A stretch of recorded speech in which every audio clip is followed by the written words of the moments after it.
आपको एक मैं स्क्रीन शेयर कर रहा हूँ। इसमें देखिए संयुक्त राष्ट्र संघ में भारत की भूमिका।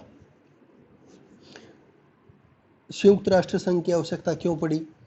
क्योंकि दुनिया ने 2 विश्व युद्धों को देखा और दोनों विश्व युद्धों ने बहुत अधिक विनाश किया। और एक ऐसी और दूसरे विश्व युद्ध में तो अमेरिका ने परमाणु बम का प्रयोग किया। पंजाब में और जापान में हिरोशिमा और नागासाकी जो शहर थे उनके, वो 2 शहर पूरी तरह से ख़त्म हो गए अमेरिका द्वारा परमाणु बम का यूज़ करने पर।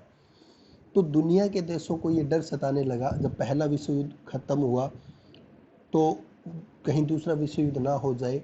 इसलिए पहले विश्व युद्ध के ख़त्म होने के बाद 1920 में लीग ऑफ नेशन बना, राष्ट्र संघ बना, लीग ऑफ नेशन। लेकिन लीग ऑफ नेशन कामयाब नहीं हो पाया। क्यों? क्योंकि दुनिया की जो सबसे शक्तिशाली सारे महाशक्तियाँ जो थी वो उसके सदस्य नहीं बने और कहीं ना कहीं वो अपने उद्देश्य में असफल हो गया।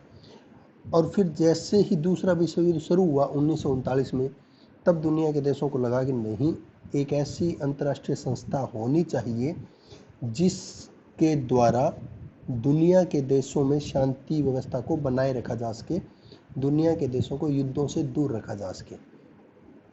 और एक लंबे प्रयास और लंबी प्रक्रिया के बाद सब देशों के, जिसमें ब्रिटेन, अमेरिका, फ्रांस, चीन, रसिया, उसके अलावा और भी अन्य देश थे जिसमें भारत भी शामिल था, इन सब देशों के लंबे प्रयासों के बाद एक अंतर्राष्ट्रीय संस्था का निर्माण हुआ 1945 में। जो बनी उसका नाम था यूनाइटेड नेशन ऑर्गेनाइजेशन या संयुक्त राष्ट्र संघ।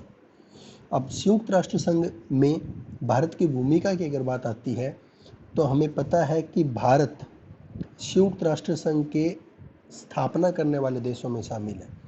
संयुक्त राष्ट्र संघ की स्थापना कर जिस दिन संयुक्त राष्ट्र संघ के चार्टर पर हस्ताक्षर हुआ, उस दिन 51 सदस्य देश ऐसे थे जिन्होंने संयुक्त राष्ट्र संघ के चार्टर संस्थापक सदस्यों में जिनको काउंट किया जाता है, उन 51 सदस्य देशों में भारत का नाम आता है। तो इस बात से हमें पता चलता है कि भारत शुरू से ही अंतर्राष्ट्रीय मामलों में शांति स्थापना करने के उद्देश्य हमेशा से रहे हैं, हमेशा से ही रखता आ रहा है। और संयुक्त राष्ट्र संघ का मुख्य उद्देश्य क्या था? नंबर 1, ये 3 पॉइंट है यहाँ पे, ये देखिए। शांति स्थापना करने वाले ढांचे को मजबूत करना, यानी कि एक दुनिया का एक उद्देश्य था कि एक ऐसा मजबूत शक्तिशाली संगठन बनाया जाए जो शांति स्थापित करने में कामयाब हो सके, इसलिए संयुक्त राष्ट्र संघ को बनाया गया। दूसरा, शांति के मूलभूत आधारों को मजबूत करना, यानी कि ऐसे कौन से कार्य हैं, ऐसे कौन से आधार हैं जिसके द्वारा शांति की प्रक्रिया को बनाए रखा जा सके, देशों को युद्धों से दूर रखा जा सके। इस उद्देश्य के लिए संयुक्त राष्ट्र संघ की स्थापना की गई। और तीसरा जो है यहाँ पे स्क्रीन पे देखिए, शांति स्थापना की प्रत्यक्ष कार्यवाही में योगदान देना, कि अगर कोई देश शांति स्थापित करने में योगदान नहीं देता तो उसके खिलाफ प्रत्यक्ष कार्रवाई संयुक्त राष्ट्र संघ के प्लेटफॉर्म से की जा सकती है।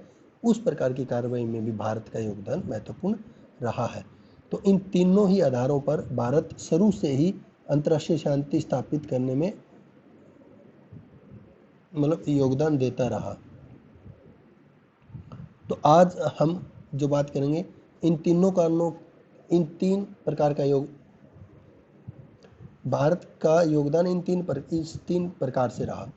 तो पहला है शांति स्थापित करने वाले जो ढांचे हैं उनको सशक्त करना, उसमें भारत की भूमिका। उसमें क्या क्या था? एक तो था संयुक्त राष्ट्र संघ में आस्था, दूसरा कारण था विवादों का शांतिपूर्ण समाधान, तीसरा कारण था परस्पर सह अस्तित्व की भावना का विकास, और चौथा कारण था शांति क्षेत्रों की स्थापना। यानी कि शांति बनाए रखने के ढांचे को स्थापित करने के जो प्रयास किए गए उनमें ये 4 बातें महत्वपूर्ण थी। एक, संयुक्त राष्ट्र संघ में आस्था, स्क्रीन पे जो दिखाई दे रहा है। दूसरा, विवादों का शांतिपूर्ण समाधान करने की भावना। तीसरा, परस्पर सहअस्तित्व का विकास, और चौथा, शांति क्षेत्रों की स्थापना। अब संयुक्त राष्ट्र संघ में आस्था की अगर बात आती है तो स्क्रीन नहीं आ रही,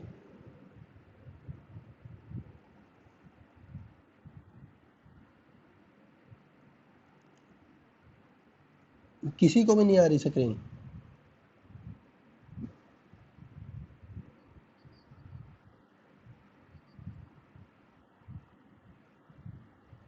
एक मिनट में दोबारा शेयर करता हूँ स्क्रीन।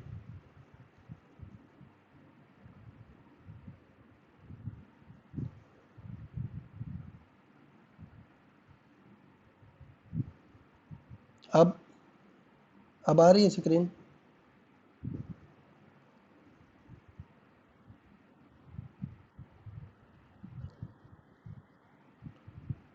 एक मिनट, वो स्क्रीन ये कुछ बार बार है ना, हम एडमिट हो रहे हैं स्टूडेंट, उसकी वजह से वो चली जाती है। Share screen, start sharing, start now, ये किया, उसके बाद ये किया। अब स्क्रीन आ रही है? तो इसमें क्या था कि तीन तीन ये देखिए, ये जो स्क्रीन, ओके, ये देखिए ध्यान से, जो 3 पॉइंट है, इन 3 क्षेत्रों में भारत की भूमिका हम देखते हैं। पहला पॉइंट जो है, शांति स्थापना करने वाले ढांचों का सशक्त करना, यानी कि संयुक्त राष्ट्र संघ का मुख्य उद्देश्य शांति स्थापना करना है, विश्व को युद्धों से बचाना है, और भारत का भी हमेशा से यही उद्देश्य रहा।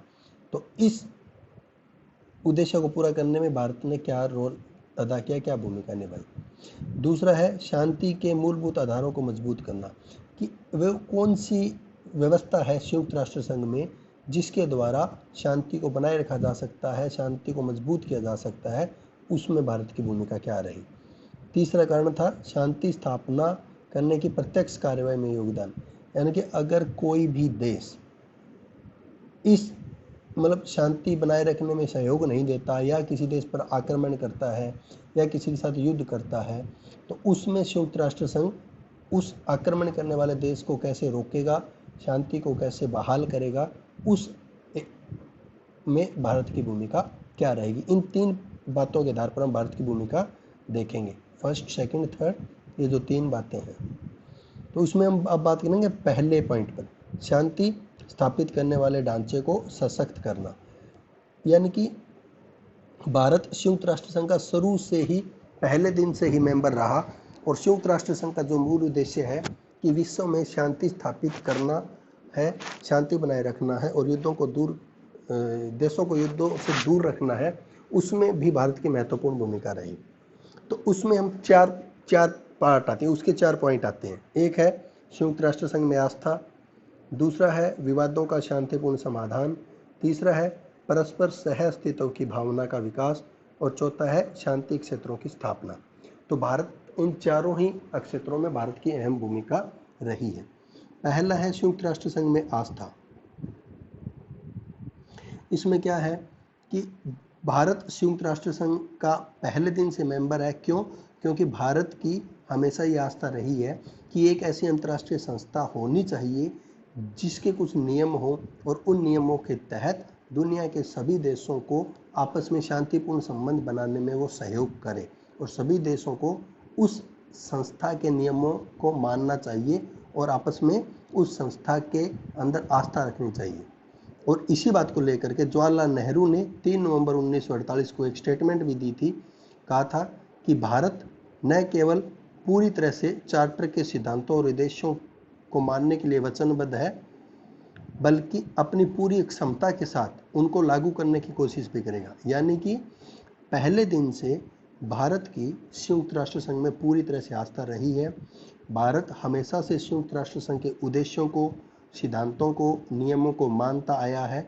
ना सिर्फ मानता आया है, बल्कि उन नियमों को, उद्देश्यों को और सिद्धांतों को लागू करने का हर तरह से अपने स्तर पर प्रयासरत भी रहा है। जैसे कि भारत ने किस हिसाब से प्रयासरत रहा है, जैसे कि स्वतंत्रता आंदोलन के समय भारत ने क्या किया कि ब्रिटेन दक्षिण अफ्रीका के जो देश थे, वहाँ पे रंग भेद की नीति थी, रंग भेद की समाप्ति में योगदान दिया, उस नीति का विरोध किया। अंतर्राष्ट्रीय आर्थिक और सामाजिक सहयोग,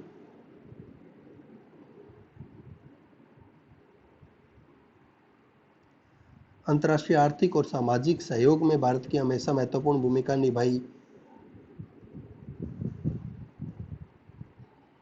उसके अलावा भारत गुटनिरपेक्षता की नीति को लागू किया ताकि दुनिया के अंदर दो शक्तिशाली देशों का जो गुट बना था, सोवियत संघ और अमेरिका, पूरी दुनिया दो गुटों में ही ना बंट जाए। उसके अलावा भारत ने हमेशा स्वतंत्र होने के बाद जो देश उस समय, जब भारत स्वतंत्र हुआ उस समय तक स्वतंत्र नहीं हुए थे या स्वतंत्र होने में टाइम लगा था, उनकी स्वतंत्रता का हमेशा आवाज़ उठाई संयुक्त राष्ट्र संघ के ऊपर। तो इस बात से हम कह सकते हैं कि संयुक्त राष्ट्र संघ के सिद्धांतों में पूरी तरह से भारत आस्था रखता है। दूसरा पॉइंट क्या है? विवादों का शांतिपूर्ण समाधान। संयुक्त राष्ट्र संघ के चैप्टर 6 के अंदर विवादों के शांतिपूर्ण समाधान करने की बात कही गई है और चैप्टर 7 के अंतर्गत विवादों के बाध्यकारी समाधान की बात की गई है। भारत हमेशा चैप्टर 6 के तहत विवादों को शांतिपूर्ण तरीके से सुलझाया जाए इसका पक्षधर रहा। बहुत ही ज़्यादा आवश्यक होने पर, ज़रूरी होने पर चैप्टर 7 के अंतर्गत कार्रवाई करने का पक्षधर रहा है, नहीं तो चैप्टर 7 के अंतर्गत कार्रवाई करने का पक्ष कभी नहीं लिया। चैप्टर 6 के अंतर्गत विवादों को कैसे सुलझाने की व्यवस्था है कि जो विवाद करने वाले देश होते हैं उन विवाद से संबंधित देशों के बीच में सुरक्षा परिषद और महासभा किस आधार पर कि उन देशों के बीच में वार्ता करवाएगी, उन देशों के विवादों की जांच पड़ताल करेगी, न्यायिक निर्णयों के द्वारा न्यायालय के अंदर उनके विवाद ले जाकर न्यायालय के द्वारा उनके विवाद सुलझाएगी, उनके विवादों को सुलझाने के लिए बीच में एक मध्यस्थ जो उनके दोनों के विवादों की सुनवाई करेगा और अपने सुझाव देगा, उस हिसाब से विवादों को सुलझाएगी। गुड ऑफिसेस यानी कि उन विवाद वाले देशों को एक अच्छा प्लेटफॉर्म प्रदान करेगी जहां पे वो विवाद वाले देश आपस में बैठ करके विवादों का समाधान कर सके। और इनमें भारत हमेशा ही संयुक्त राष्ट्र संघ में सहयोग करता रहा और विवाद से संबंधित देशों के विवादों को शांतिपूर्ण तरीके से सुलझाने या समाधान करने का हमेशा ही पक्षधर रहा। उसके अलावा भारत ने हमेशा संयुक्त राष्ट्र संघ के जो है सुरक्षा परिषद, उसके लोकतांत्रिकरण की बात भी बार बार उठाता रहा। लोकतांत्रिकरण का मतलब कि सुरक्षा परिषद में ज़्यादातर फैसले सुरक्षा परिषद के 5 जो स्थायी सदस्य देश हैं वो लेते हैं। 5 में से कोई एक देश भी अगर सहमत नहीं होता किसी फैसले को लेकर के तो सुरक्षा परिषद का फैसला नहीं होता। इसके विपरीत भारत हमेशा ये आवाज़ उठाता रहा कि सुरक्षा परिषद के जो फैसले हैं वो उसके जो 5 स्थायी सदस्य होते हैं, 10 उसके अस्थायी सदस्य होते हैं, 15 सदस्य होते हैं, उन 15 के 15 सदस्यों के बहुमत से लिया जाना चाहिए। उसके अलावा सुरक्षा परिषद का विस्तार किया जाना चाहिए, यानी कि उसमें और सदस्य एंटर किए जाने चाहिए, स्थायी सदस्यों की संख्या बढ़ाई जानी चाहिए और भारत को भी सुरक्षा परिषद में स्थायी सदस्य के रूप में शामिल किया जाना चाहिए। इस बात का हमेशा प्रयासरत रहा और इन बातों से हम कह सकते हैं कि हमेशा से विवादों के शांतिपूर्ण समाधान का प्रयास करता रहा। उसके बाद है परस्पर सह अस्तित्व की भावना का विकास। इसमें क्या होता है कि जब भारत और चीन के मध्य 1954 ईस्वी में एक समझौता हुआ जिसे पंचशील का समझौता कहते हैं, पंचशील के सिद्धांत कहते हैं, और उस पंचशील के सिद्धांतों में 5 बातें थी। 5 क्या थी कि एक दूसरे देश कोई भी देश एक दूसरे पर पहले आक्रमण नहीं करेगा। दूसरा, एक दूसरे की आंतरिक मामलों में दखल नहीं देगा। तीसरा, एक दूसरे के जो भी विवाद हैं उसको परस्पर सहअस्तित्व के माध्यम से, परस्पर बातचीत के माध्यम से शांतिपूर्ण तरीके से सुलझाने का प्रयास करेगा। किसी एक देश दूसरे देश की क्षेत्रीय अखंडता को चोट नहीं पहुंचाएगा। इस प्रकार से 5 बातें थी। तो 5 जो सिद्धांत बनाए गए थे पंचशील में, उसमें एक सिद्धांत था परस्पर सह अस्तित्व की भावना, यानी कि परस्पर सह अस्तित्व के द्वारा विवादों को सुलझाना। और उस सह अस्तित्व वाले सिद्धांत को संयुक्त राष्ट्र संघ ने भी अपना एक सिद्धांत बनाया और उसके द्वारा विवादों को सुलझाने में काफ़ी सारे देशों ने महत्वपूर्ण भूमिका निभाई। जैसे कि जर्मनी का एकीकरण हुआ, जर्मनी के विवाद सुलझाया। महासभा ने सभी देशों के बीच 1970 में एक प्रस्ताव रखा। उस प्रस्ताव के अंदर क्या रखा कि राष्ट्रों के बीच मित्रता और सहयोग के से संबंधित अंतर्राष्ट्रीय कानूनों से संबंधित था, यानी कि राष्ट्रों के बीच मित्रता और सहयोग की भावना को बढ़ाया जाएगा इन चीज़ों को लेकर के। दूसरा, प्रत्येक देश को अपने निर्णय खुद करने का, यानी कि आत्मनिर्णय का अधिकार होगा जनता को। प्रत्येक देश की प्रभुसत्ता पर कोई भी दूसरा देश चोट नहीं पहुंचाएगा। सारे के सारे आपसी परस्पर सहयोग और कर्तव्य से विवाद सुलझाएंगे। कोई भी देश दूसरे देश के मामलों में हस्तक्षेप नहीं करेगा। इन सब चीज़ों को संयुक्त राष्ट्र के सिद्धांतों में भी शामिल किया गया, जो भारत ने 1954 में चीन के साथ पंचशील का समझौता करते समय जो सिद्धांत अपनाए थे। तो इससे हम कह सकते हैं कि भारत का जो है संयुक्त राष्ट्र संघ में योगदान या विवादों के शांतिपूर्ण समाधान के दौरान जो योगदान रहा वो उल्लेखनीय रहा है। वो हमेशा भारत की भूमिका अच्छी रही है। एक जो चौथे नंबर पर था कि शांति क्षेत्रों की स्थापना। शांति क्षेत्रों की स्थापना कैसे कि जैसे भारत ने हमेशा ही दूसरे राष्ट्रों को संयुक्त राष्ट्र की शांति प्रक्रिया में भागीदार खुद भी बना और दूसरे राष्ट्रों को भी भागीदार बनने के लिए हमेशा प्रेरित करता रहा। और शांति क्षेत्र की स्थापना में कैसे कि नेहरू ने शुरू में गुट निरपेक्ष आंदोलन की नीति अपनाई। क्यों?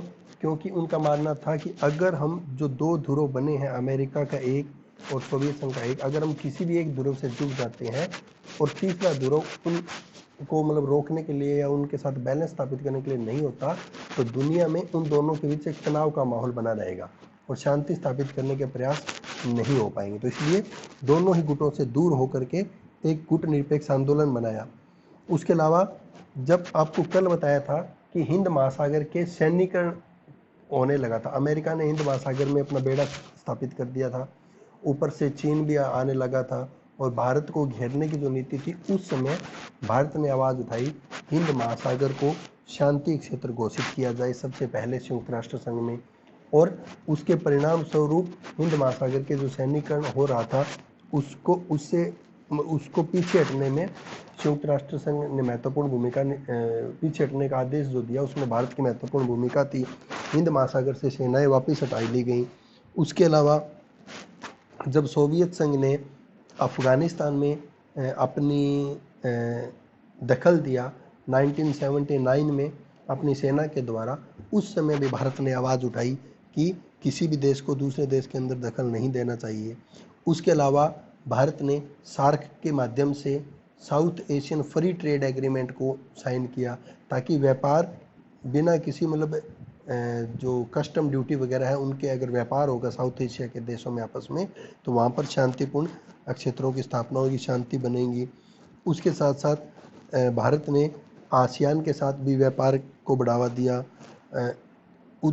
जो आसियान के देश हैं वहाँ पे शांति स्थापित की करने में महत्वपूर्ण भूमिका निभाई।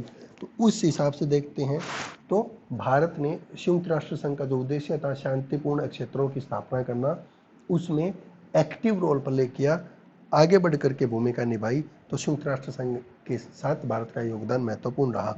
ये था हमारा जो पहला पॉइंट, जिसमें शांति स्थापित करने वाले ढांचों को सशक्त करना, जिसमें हमने 4 चीज़ों के बारे में बात की।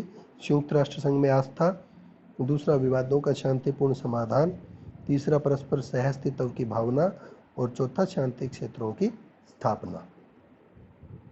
उसके बाद है शांति के मूलभूत आधारों को मजबूत करना, जो दूसरा उद्देश्य है संयुक्त राष्ट्र संघ का, कि शांति स्थापित करने वाले जो आधार हैं, जिन चीज़ों के माध्यम से शांति स्थापित की जा सकती है, उनको मजबूत करना। उसमें भी 4 बातों पर बात की जाएगी। एक, उपनिवेशवाद का अंत, दूसरा राष्ट्रों की स्वतंत्रता एवं आत्मनिर्णय का अधिकार, तीसरा रंग भेद की नीति का विरोध और चौथा गरीबी, बेरोजगारी और अज्ञानता का विनाश। भारत इन चारों ही प्लेटफॉर्म पे महत्वपूर्ण भूमिका निभाता रहा है। जैसे कि पहला अगर हम करते हैं उपनिवेशवाद का अंत।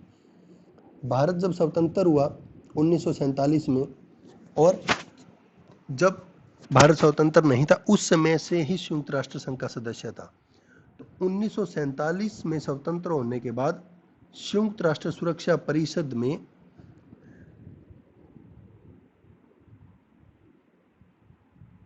भारत वो पहला देश था जिसने 1947 में संयुक्त राष्ट्र संघ की सुरक्षा परिषद में आवाज़ उठाई कि जो संघर्ष करने वाले देश हैं, जो मतलब उपनिवेश हैं किसी दूसरे देश के, उनके विवादों को शांतिपूर्ण ढंग से हल किया जाना चाहिए और जो उपनिवेश है उन्हें को ख़त्म करके उन्हें स्वतंत्र किया जाना चाहिए। भारत ने इंडोनेशिया की स्वतंत्रता में महत्वपूर्ण भूमिका निभाई, आज़ादी के लिए संयुक्त राष्ट्र संघ में उसका समर्थन किया, आवाज़ उठाई।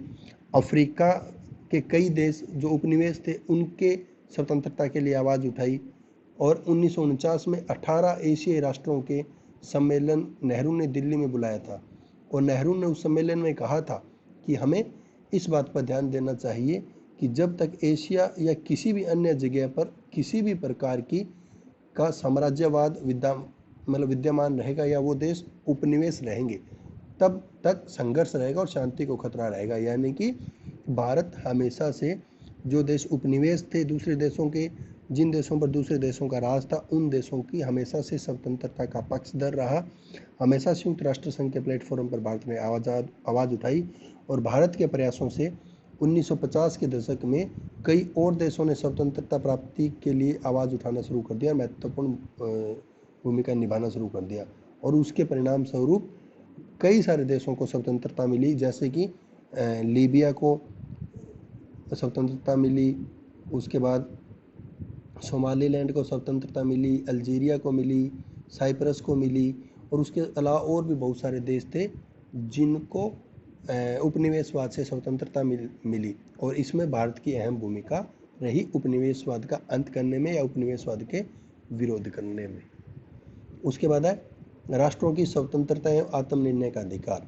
भारत ने न सिर्फ उपनिवेशवाद के अंत में महत्वपूर्ण भूमिका निभाई, उपनिवेशवाद को खत्म करने में महत्वपूर्ण भूमिका निभाई, बल्कि जो राष्ट्र स्वतंत्र हुए हैं उन राष्ट्रों को आत्मनिर्णय का, अपनी इच्छा से स्वशासन करने का, आत्मनिर्णय का अधिकार दिया जाना चाहिए।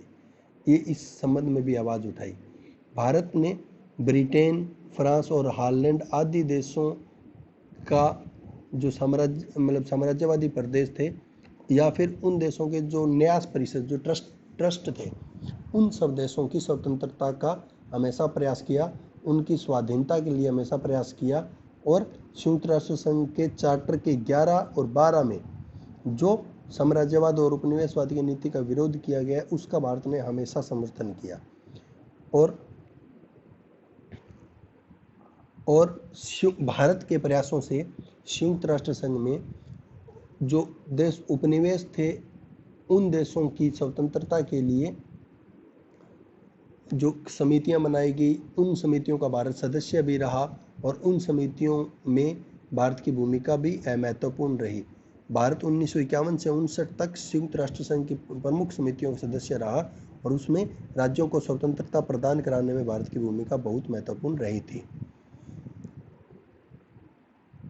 तो कहने का मतलब ये है कि जो राष्ट्रों को आत्मनिर्णय का अधिकार और स्वतंत्रता का अधिकार जो था उसमें भारत ने महत्वपूर्ण भूमिका निभाई।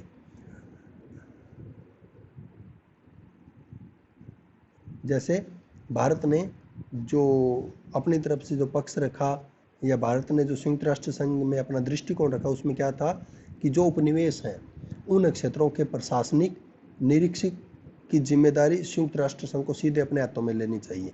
यानी कि किसी दूसरे जो देश उपनिवेश हैं जिन्हें स्वतंत्रता मिली है उनका प्रशासनिक निरीक्षण की जिम्मेदारी संयुक्त राष्ट्र संघ को अपने हाथों में लेनी चाहिए, ना कि किसी दूसरी विदेशी ताकत को सौंपनी चाहिए।